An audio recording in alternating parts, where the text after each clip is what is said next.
এক ব্যক্তি স্ত্রী সম্পর্কে বলেছেন মায়ের মতো একটা বউ পেয়েছি। এর মাধ্যমে তিনি বোঝাতে চেয়েছেন তার স্ত্রী মায়ের মতো যত্ন আত্তি করে তার।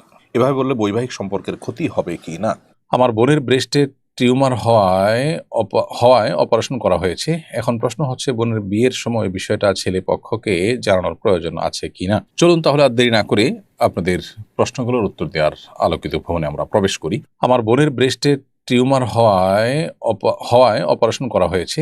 এখন প্রশ্ন হচ্ছে বোনের বিয়ের সময় বিষয়টা ছেলে পক্ষকে জানানোর প্রয়োজন আছে কিনা।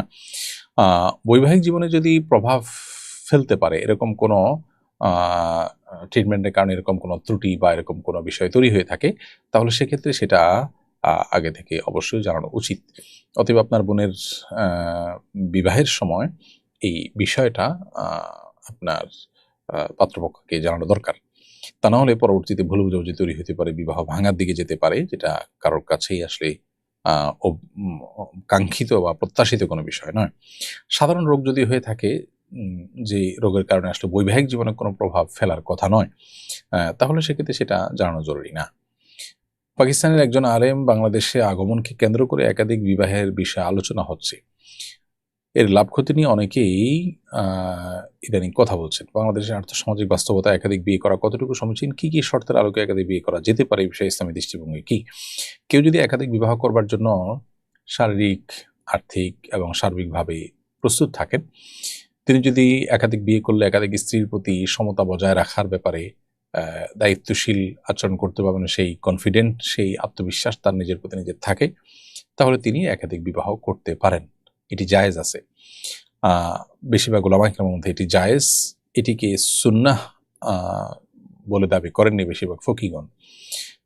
কিন্তু একদিকে যেমন একাধিক বিয়ে করাটাকে দোষী বিষয় মনে করা হয় আমাদের সমাজে, সেটা যেমন একটি দুর্ভাগ্যজনক বিষয়, একটা শরিয়া সিদ্ধ বিষয়, নবী সাল্লাল্লাহু আলাইহি ওয়াসাল্লামের জীবনে যেটার উপর আমল ছিল, সেরকম একটা বিষয়কে আপনার আসামির কাঠগড়ায় দাঁড় করানোর একটা প্রবণতা যেন আমরা দেখি, বা সেটাকে দোষের চোখে দেখার একটা প্রবণতা যেরকম আমাদের সমাজে লক্ষ্য করা যায়। এর বিপরীতে আমরা আরেকটা বাস্তবতাও দেখি, সেটা হলো যে অনেকেই এই একাধিক বিয়ে করাটাকেই দিনদারিতা, এটাকে দিনের এত গুরুত্বপূর্ণ বিষয় বানিয়ে নিয়েছেন, যেটা আসলে বাস্তবে দিনের এত গুরুত্বপূর্ণ বিষয় নয়। তো এই উভয়টার মধ্যে সমন্বয় সাধন করা প্রয়োজন। এবং যে আলেমের আগমনের কারণে আলোচনা হয়েছে, তিনি একাধিক বিয়ে করেছেন, ভালো কথা। সেখান থেকে এটা নিয়ে আলোচনা হচ্ছে। আলোচনা হওয়াটা দোষের কিছু নয়, কিন্তু প্রত্যেকটা মানুষকেই এক্ষেত্রে আপনার প্রান্তিকতা পরিহার করে মধ্যম পন্থা অবলম্বন করতে হবে।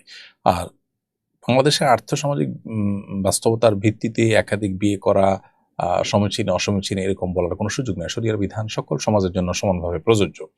অতএব যার বাংলাদেশে একাধিক বিয়ে করার নিড আছে, তার জন্য বিয়ে করা জায়েজ। এটাকে খারাপ চোখে যদি কেউ দেখেন, তার ইমানি টানাটানি দেখা দিবে। শরিয়া যেটাকে হালাল করেছেন সেটাকে হারাম মনে করলে, আল্লাহ যেটাকে সুযোগ রেখেছেন সেটাকে খারাপ মনে করলে, সেক্ষেত্রে আপনার ইমান নিয়ে পর্যন্ত টানাটানি দেখা দিবে। এটা বাংলাদেশের আর্থসামাজিক ব্যবস্থার জন্য আলাদা কোনো বিধান এখানে প্রযোজ্য নয় শরিয়া দৃষ্টিকোণ থেকে। সো অন্য 10 জায়গায় যেরকম বিয়ে করতে হলে ইনসাফ বজায় রাখতে হবে, শারীরিক এবং আর্থিক এবং সার্বিক সক্ষমতা থাকতে হবে, বাংলাদেশেও একাধিক বিয়ে করতে হলে আপনাকে সেই জিনিসটি আপনার থাকতে হবে, নিশ্চিত করতে হবে। সাইমন সামি আপনি লিখেছেন, আমার বিয়ের সময় আমি কবুল বলিনি, শুধু সই করেছি। আমার পক্ষ থেকে আমার বাবা প্রস্তাব দেন, আমার বর কবুল করেন। আমার বিয়ে হয়েছে কিনা? বিয়ের ক্ষেত্রে প্রস্তাব এবং সম্মতি উভয়টি আসলে মুখে হতে হবে। যদি কেউ বাক প্রতিবন্ধী হয়ে থাকেন তার কথা ভিন্ন, কিন্তু বাকি অন্য সাধারণ অবস্থাতে সবার ক্ষেত্রে বিয়ের জন্য প্রস্তাব এবং সম্মতিটা সুস্পষ্টভাবে মুখে উচ্চারণ করে হতে হবে। এক্ষেত্রে আপনার বিয়ের প্রস্তাব আপনার পক্ষ থেকে আপনার সম্মতির ভিত্তিতে আপনার বাবা দিয়েছেন।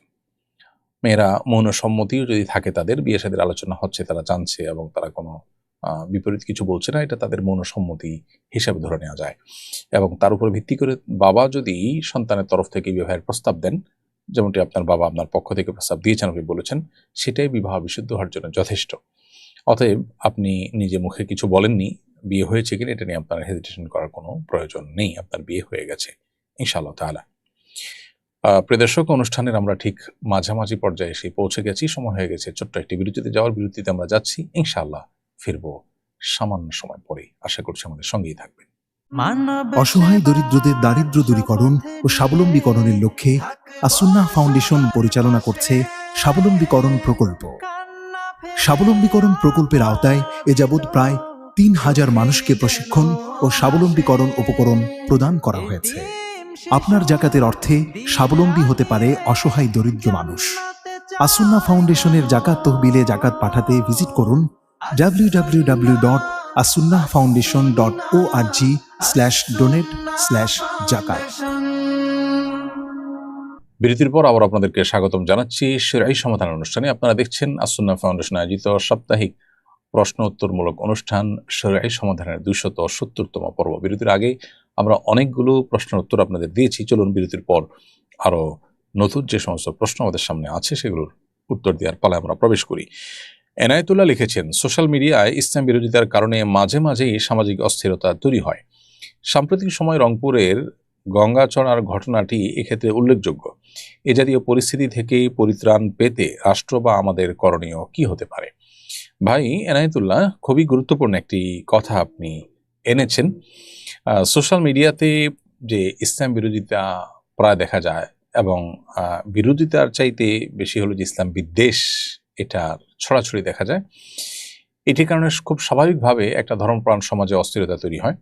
এ বিষয়ে আমাদের আইনের কঠোর প্রয়োগ যেমন দরকার এবং বিশেষ করে ব্লাসফেমি আইন করা এবং সেটার বাস্তবায়ন করা, এটা যেমন দরকার। এটা হলে এ ধরনের অস্থিরতা থেমে যাবে, এ ধরনের অপরাধ প্রবণতা কমে যাবে। আবার একইভাবে আমাদের সমাজে যারা অন্য ধর্মাবলম্বী আছেন কিংবা যারা মুসলিম ঘরে জন্মগ্রহণ করেও তারা মুসলিম পরিচয় দিতে স্বাচ্ছন্দ্য বোধ করেন না বা মুসলিম পরিচয় দেন না, তাদের উচিত যে তাদের ইসলামের প্রতি তাদের ভিন্নমত থাকতে পারে, কিন্তু থাকতে পারে বলতে আমি বোঝাতে চাচ্ছি যে তাদের সেই ভিন্নমতের কারণে তারা হয়তো ভিন্নমত পোষণ করছেন, কিন্তু একই সাথে তারা ইসলাম বিদ্বেষ চর্চা যেটা সোশ্যাল মিডিয়া হয়ে থাকে এক শ্রেণীর নাস্তিকদের দ্বারা, এক শ্রেণীর অন্য ধর্মাবলম্বীদের দ্বারা, এই বিষয়টার ব্যাপারে তাদেরও কঠোরভাবে অবস্থান গ্রহণ করা উচিত যে এটা কোনোভাবে যেন না হয়। কারণ এটি যদি চলতে থাকে আর সমাজ যদি অস্থির হতে থাকে তাহলে সেক্ষেত্রে তাদের আমাদের কারোর জন্য এটা কল্যাণকর হতে পারে না। এই জন্য সোশ্যাল মিডিয়াতে কোনো ক্ষেত্রেই আসলে বাড়াবাড়ি এটা কাম্য নয়। এবং আপনার ইসলামের প্রতি আপনার আনুগত্য নেই, সেটা আপনার একান্ত ব্যক্তিগত বিষয়। আল্লাহর সঙ্গে আপনি সেটা বোঝাপড়া আপনার হবে, কিন্তু তাই বলে আপনি ইসলাম কে আঘাত করে, ইসলামের কোনো বিষয়কে আঘাত করে একজন মুসলিম হিসাবে আমাকে আপনি আঘাত করবার এখতিয়ার আপনি রাখেন না। পশ্চিমা পৃথিবী যারা মত প্রকাশের স্বাধীনতার কথা বলে তারা এ ধরনের বিষয়গুলোকে অনেক বেশি তারা প্রশ্রয় দেয়। একইভাবে তারা তাদের দেশের কোনো আইন, তাদের দেশের কোনো বিষয় সেটার বিরুদ্ধে আপনাকে কথা বলতে দিবে না। সেখানে কিন্তু মত প্রকাশের স্বাধীনতার প্রশ্ন থাকে না, বরং শুধুমাত্র নবী করিম সাল্লাল্লাহু আলাইহি ওয়াসাল্লামকে অবমাননা করার ব্যাপারে, মুসলমানদেরকে আঘাত করার ব্যাপারে আপনার মত প্রকাশের স্বাধীনতার কথা তারা বলে। অতএব এ ধরনের বাস্তবতা বিবর্জিত থিওরি যদি আমাদের দেশে অনুসরণ করা হয় তাহলে সেক্ষেত্রে দেশ আরো অস্থিতিশীলতার দিকে যাবে এবং অনভিপ্রেত ঘটনা একের পর এক ঘটবে, যেটা আসলে আমাদের কারোরই কাম্য নয়। আরিয়ান খান তন্ময় আপনি লিখেছেন, আমার বিয়ের জন্য বাবা মা মেয়ে দেখলে মেয়ের ছবি সবাইকে দেখায়, এতে আমার খুব খারাপ লাগে, বুঝালেও মানতে চায় না, এতে আমার কি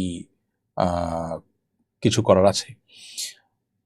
ভাই আরিয়ান খান তন্ময়, আপনার বাবা মা আপনার বিয়ের জন্য যখন মেয়ে দেখেন, পাত্রীর ছবি অন্য পুরুষদেরকেও দেখান, তাদেরকে আল্লাহর ভয় যেমন আপনার দেখানো উচিত, ঠিক তেমনিভাবে বিচক্ষণ বিদগ্ধ আলেম ওলামা যাদের প্রভাব তাদের উপরে আছে তাদের মাধ্যমে তাদেরকে বিষয়টাতে আপনার সংশোধনী আনা উচিত এবং তাদেরকে বোঝানো উচিত।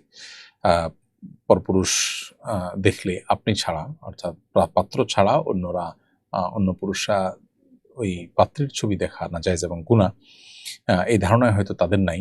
আর আপনি সন্তান হিসাবে আপনার কথা তারা হয়তো কেয়ার করছেন না। এই জন্য আপনি মসজিদের ইমাম সাহেব, আপনার আশেপাশের আলেম ওলামা অন্যদের দিয়ে আপনি তাদেরকে বোঝানোর চেষ্টা করতে পারেন। আর এরপরও যদি তারা এই অন্যায় করেন, আপনি চেষ্টা করেছেন বোঝাবার জন্য, আপনি উদ্যোগ নিয়েছেন, তারপরেও তারা যদি সেটার উপরে আমল না করে বা সেটাকে কেয়ার না করে, তাহলে ইনশাআল্লাহ আশা করা যায় যে আল্লাহ তাআলার কাছে আপনার কোনো দায় থাকবে না, কারণ আপনি আপনার চেষ্টা করেছেন। এক ব্যক্তি স্ত্রী সম্পর্কে বলেছেন মায়ের মতো একটা বউ পেয়েছি। এর মাধ্যমে তিনি বোঝাতে চেয়েছেন তার স্ত্রী মায়ের মতো যত্ন আত্তি করে তার। এভাবে বললে বৈবাহিক সম্পর্কের ক্ষতি হবে কি না? এভাবে বললে অবশ্য শরিয়া যেটাকে জেহার বলেছে, অর্থাৎ স্ত্রীকে যদি মা কিংবা কোনো মাহরামের সাথে তুলনা করা হয়, তুমি আমার মায়ের মতো, আমার মা যেরকম হারাম তুমি এরকম হারাম, এই টাইপের কথাবার্তা বললে সেটাকে জেহার বলা হয়। তো এই কথা প্রশ্নে যেভাবে বলেছেন এভাবে বললে এটা জেহারের আওতা পড়বে না, কিন্তু এ ধরনের কথা বলা থেকে বিরত থাকা উচিত, কারণ এটা শুনতে যেমন শ্রুতিকটু, ঠিক একইভাবে এটা জেহারের সাথে সাদৃশ্য হয় এবং ধোঁয়াশা তৈরি করে। বিধায় এ ধরনের কথা না বলে মূল বিষয়টাকে অন্য কোনোভাবে বলা যায় যে সে আমাকে অনেক বেশি যত্ন আত্তি করে, আমার মা আমাকে টেক কেয়ার করতো, এখন মা নেই, অথবা মায়ের অনুপস্থিতিতে সে টেক কেয়ার করে যত্নাত্তি করে, সেটা আপনি বলতে পারেন, কিন্তু একেবারে মায়ের মতো বউ পেয়েছি এরকম বলাটা অনুচিত। যদিও এর কারণে বিবাহ ভাঙবে না কিংবা জেহার হবে না।